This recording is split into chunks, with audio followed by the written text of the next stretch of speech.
Best large cap fund, mid cap fund, small cap ஃபண்டை டீடைல்டா இந்த 16 பேராமீட்டர் வச்சுட்டு ஸ்டெப் பை ஸ்டெப்பா அனலைஸ் பண்ண போறோம். நான் ஆல்ரெடி தனித்தனியா large cap, mid cap, small cap ஃபண்டோட தனித்தனியா எல்லா டேட்டாஸையும் ஃபீட் பண்ணிட்டேன். இப்போ அனலைசிஸ் பேஜ்க்கு வந்துட்டு ஒரு பேராமீட்டருக்கான பர்சன்டேஜை மட்டும் இங்க மென்ஷன் பண்ணா ஆட்டோமேட்டிக்கா உங்களுக்கான பெஸ்ட் ஃபண்டை சூஸ் பண்ணிட முடியும். I am Vijay Raghavan. Investment, personal finance, மணியை பத்திலாம் எனக்கு இருக்க நாலேஜ் அண்ட் நான் லேர்ன் பண்ற எல்லாத்தையுமே சிம்பிளா புரியுற மாதிரி வீடியோஸ் போட்டுட்டு இருக்கேன். ஸோ இப்பவே சேனலை சப்ஸ்கிரைப் பண்ணிக்கோங்க. Let's get into the video. First, large cap mutual fund. India இருக்க top 100 companies தான் large cap companies சொல்லுவாங்க. இந்த top 100 companiesல best company choose பண்ணி இன்வெஸ்ட் பண்ற ஃபண்ட் தான் large cap mutual fund. இந்த large cap mutual fund பத்தி இன்னும் டீடைலா உங்களுக்கு தெரியும்னா இந்த வீடியோ செக் பண்ணி பாருங்க.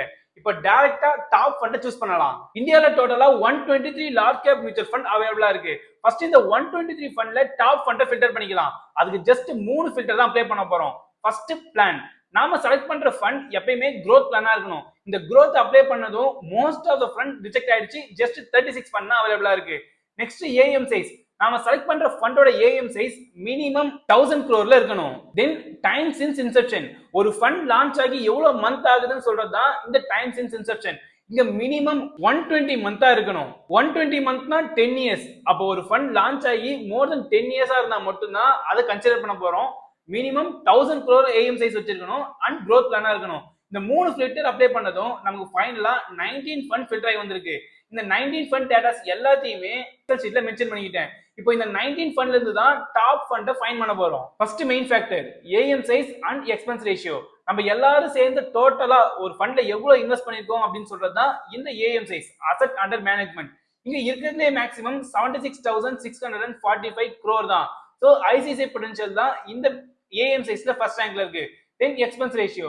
நம்ம பே பண்ண வேண்டிய கமிஷன் தான். அதாவது ஒரு ஃபண்ட்ல இன்வெஸ்ட் பண்றோம், நம்ம ஃபண்ட் அவங்க மேனேஜ் பண்றாங்க, ஸோ அவங்களுக்கு ஒரு கமிஷன் பே பண்ணணும். அந்த கமிஷன் தான் எக்ஸ்பென்ஸ் ரேஷியோ. எந்த ஃபண்ட் இருக்கிறதுலே கம்மியான கமிஷன் கேட்கறாங்களோ அவங்க தான் இந்த கேட்டகரியில ஃபர்ஸ்ட் ரேங்க். இங்க இருக்கிறதுலே மேக்ஸிமம் 0.47 தான். ஸோ கனடா லார்ஜ் கேப் தான் இந்த எக்ஸ்பென்ஸ் ரேஷியோல ஃபர்ஸ்ட் ரேங்க். இந்த ஏஎம் சைஸை மேக்ஸிமம் டு மினிமம் அப்படின்ற பேசிஸ்ல ரேங்க் பண்ணிட்டேன். இந்த எக்ஸ்பென்ஸ் ரேஷியோவை மினிமம் டு மேக்ஸிமம் அப்படின்ற பேசிஸ்ல ரேங்க் பண்ணிக்கிட்டேன். தென் ரிட்டர்ன், 1 இயர் ரிட்டர்ன். லாஸ்ட் 1 இயர்ல ஒரு ஃபண்ட் எவ்வளவு ரிட்டர்ன் வந்திருக்கு அப்படின்றத ஃபைண்ட் பண்ணி இங்க மென்ஷன் பண்ணிக்கிட்டேன். நெக்ஸ்ட் 3 இயர்ஸ் ரிட்டர்ன், தென் 5 இயர்ஸ் ரிட்டர்ன், அதுக்கப்புறம் 10 இயர்ஸ் ரிட்டர்ன். இந்த மாதிரி ஒரு ஃபண்ட்கான டிஃபரெண்ட் டைம் ஃப்ரேம்ல தந்த ரிட்டர்ன்ஸ் எல்லாத்தையுமே இங்க மென்ஷன் பண்ணிக்கிட்டேன். இங்க 1 இயர் மட்டும் அப்சல்யூட் ரிட்டர்ன், லாஸ்ட் 1 இயர்ல மட்டும் எவ்வளவு ரிட்டர்ன் வந்திருக்குன்றது.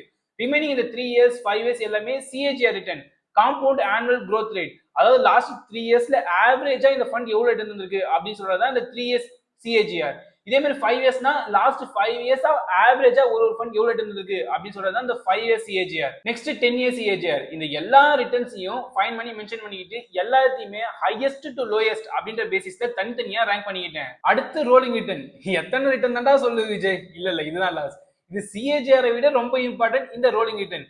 சிஏஜிஆர்னா 3 இயர்ஸ் சிஏஜிஆர்னா லாஸ்ட் 3 இயர்ஸோட ஆவரேஜ் ரிட்டர்ன் மட்டும் சொல்றது இந்த 3 இயர்ஸ் சிஏஜிஆர்.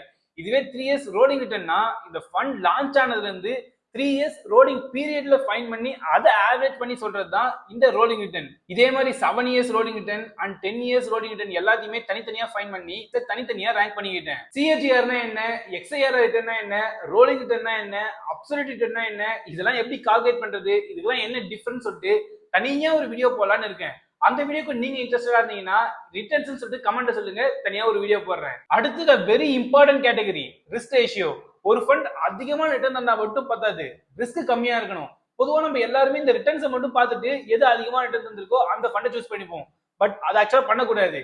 ரிஸ்க்கும் கம்மியா இருக்க ஃபண்டா பார்த்து சூஸ் பண்ணணும். அதை மெயினா அனலைஸ் பண்றதுக்கு தான் இந்த வீடியோ. ஃபர்ஸ்ட் இந்த ரிஸ்க் ரேஷியோல ஸ்டாண்டர்ட் டிவியேஷன். ஒரு ஃபண்டோட ரிட்டர்ன் ஆர் நேவ் பிரைஸ் எவ்வளவு அப் அண்ட் டவுன் ஆகுது, எவ்வளவு ஸ்விங் ஆகுதுன்னு சொல்றது தான் இந்த ஸ்டாண்டர்ட் டிவியேஷன். இந்த ஸ்டாண்டர்ட் டிவியேஷனோட வேல்யூ அதிகமா இருந்துச்சுன்னா அந்த ஃபண்ட் மோர் வாலடைல்னு அர்த்தம். சடனா 25% ரிட்டர்ன் தரும், திடீர்னு -10% வரும், அகைன் 35% போகும். இது ஸ்மூத்தா இல்ல, சடனா மேல போகுது, சடனா கீழே வருது, மோர் வாலடைலா இருக்கு. பட் நம்ம சூஸ் பண்ற ஃபண்ட் ஸ்மூத்தா ஆல்மோஸ்ட் அதோட ரிட்டர்ன் கான்ஸ்டன்டா இருக்க மாதிரி செலக்ட் பண்ணணும். அப்போ இந்த ஸ்டாண்டர்ட் டிவியேஷன் வேல்யூ கம்மியா இருக்க ஃபண்டா சூஸ் பண்ணணும்.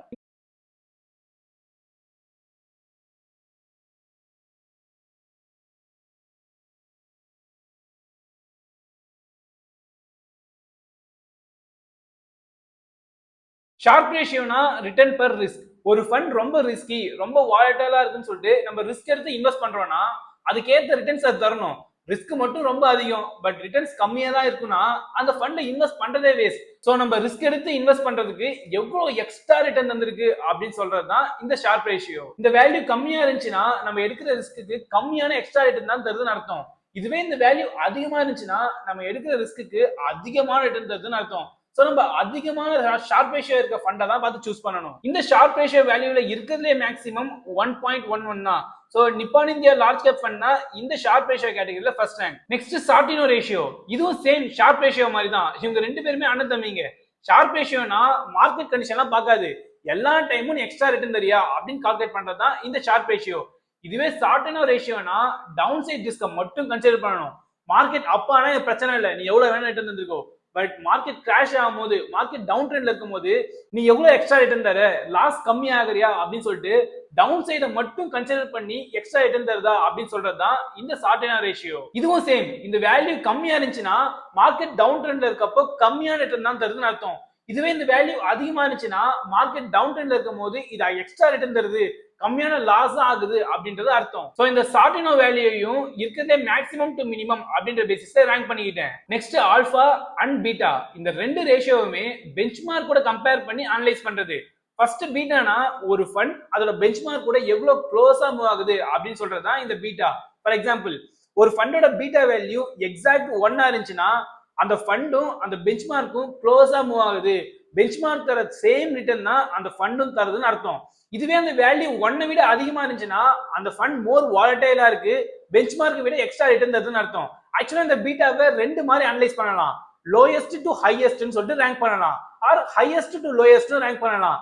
எனக்கு growth தான் இம்பார்ட்டன்ட், ஹை ரிட்டர்ன்ஸ் கிடைக்கணும்னு சொல்லிட்டு நினைச்சீங்கன்னா நீங்க ஹையஸ்ட் டு லோயஸ்ட் அப்படின்ற பேசிஸ்ல ரேங்க் பண்ணிக்கலாம்.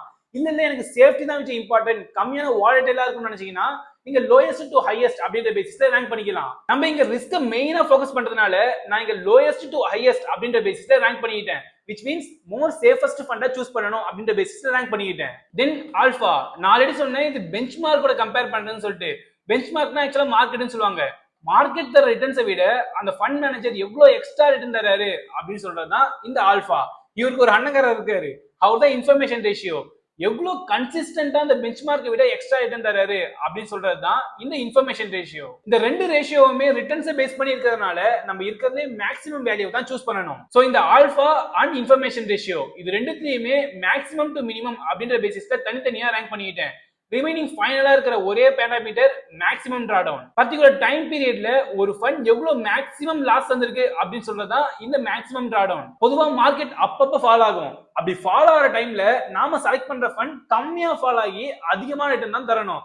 அப்படி எந்த ஃபண்ட் கம்மியான நெகட்டிவ் ரிட்டர்ன் தந்திருக்கோ அந்த ஃபண்டை தான் நம்ம சூஸ் பண்ணணும். இந்த வேல்யூஸ்லயே இருக்கிறதுலயே மினிமம் நெகட்டிவ் ரிட்டர்ன் 30.1% தான். சோ இந்த ரேஷியோவை மினிமம் டு மேக்ஸிமம் அப்படின்ற பேசிஸ்ல ரேங்க் பண்ணிக்கிட்டேன். ஃபைனலா எல்லா வேல்யூஸையும் நோட் பண்ணிட்டு நம்ம ஃபர்ஸ்ட் அந்த நினைச்ச அந்த 18 பேராமீட்டரையும் தனித்தனியா கம்பேர் பண்ணி தனித்தனியா ரேங்க் பண்ணியாச்சு. இதே மாதிரி மிட் கேப் அனலைஸ் பண்ண சேம் 19 ஃபண்ட் கிடைச்சது. ஒரு ஃபண்ட்கான அந்த 16 பேராமீட்டர் அனலைஸ் பண்ணி ரேங்க் பண்ணிக்கிட்டேன். சேம் ஸ்மால் கேப் அதை அனலைஸ் பண்ணும்போது 13 ஃபண்ட் கிடைச்சது. ஒரு ஃபண்ட்கான அந்த 13 பேராமீட்டர் அனலைஸ் பண்ணி தனித்தனியா ரேங்க் பண்ணிக்கிட்டேன். நான் இந்த mid cap and small cap again explain பண்ணா சேம் இந்த லார்ஜ் கேப் சொன்னதையே தான் திருப்பி சொல்ற மாதிரி இருக்கு, உங்களுக்கும் போர் அடிச்சிடும். சோ இந்த எக்ஸல் ஷீட்கான லிங்க் டிஸ்கிரிப்ஷன்ல இருக்கு, நீங்களே டவுன்லோட் பண்ணி ஃபுல்லா செக் பண்ணிக்கோங்க.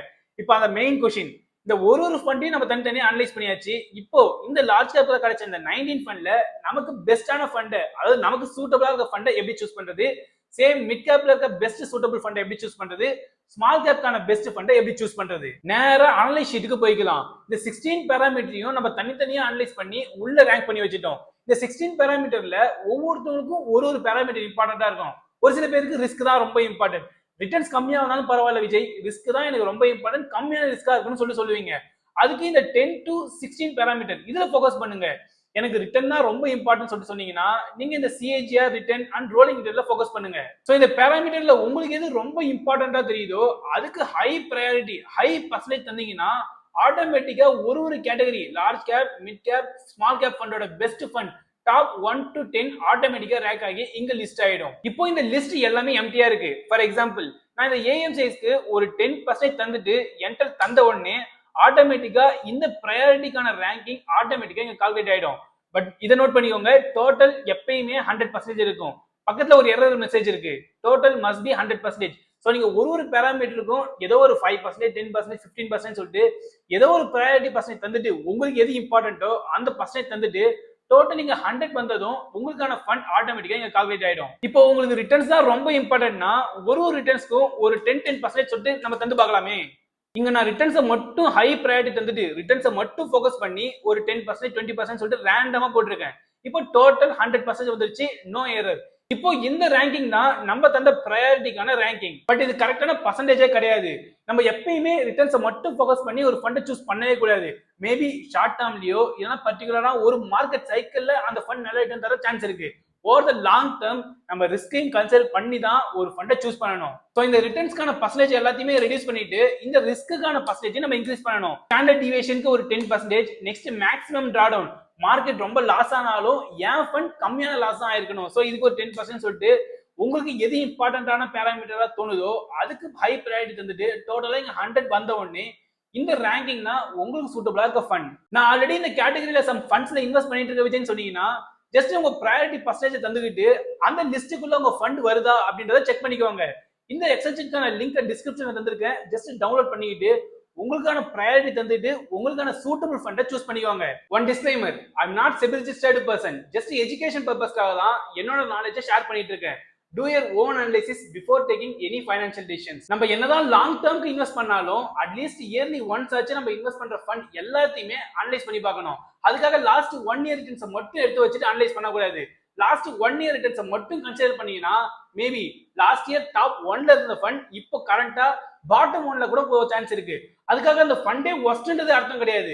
இப்போ கரண்ட் மார்க்கெட் சைக்கிள் அந்த ஃபண்டோட ஸ்ட்ராட்டஜிக்கு ஃபேவரபிளா இல்லைன்னு அர்த்தம். ஸோ எப்பயுமே ஒரு ஃபண்ட் அனலைஸ் பண்றோம், எப்பயுமே பெர்ஃபார்மன்ஸ் அனலைஸ் பண்றோம்னா மினிமம் 3 இயர்ஸ் ஆச்சு அனலைஸ் பண்ணுங்க. இந்த வீடியோ உங்களுக்கு யூஸ்ஃபுல்லா இருந்துச்சுன்னா வீடியோவை லைக் பண்ணிட்டு சேனலை இப்பவே சப்ஸ்கிரைப் பண்ணிக்கோங்க. நெக்ஸ்ட் என்ன வீடியோஸ் போடலாம், எந்த வீடியோ நீங்க எக்ஸ்பெக்ட் பண்றீங்க அப்படின்றதையும் கமெண்ட்ல சொல்லுங்க. That's it for today. It's just a beginning. More things to learn. We will grow together and escape from normalcy. Stay tuned. See you soon, warriors.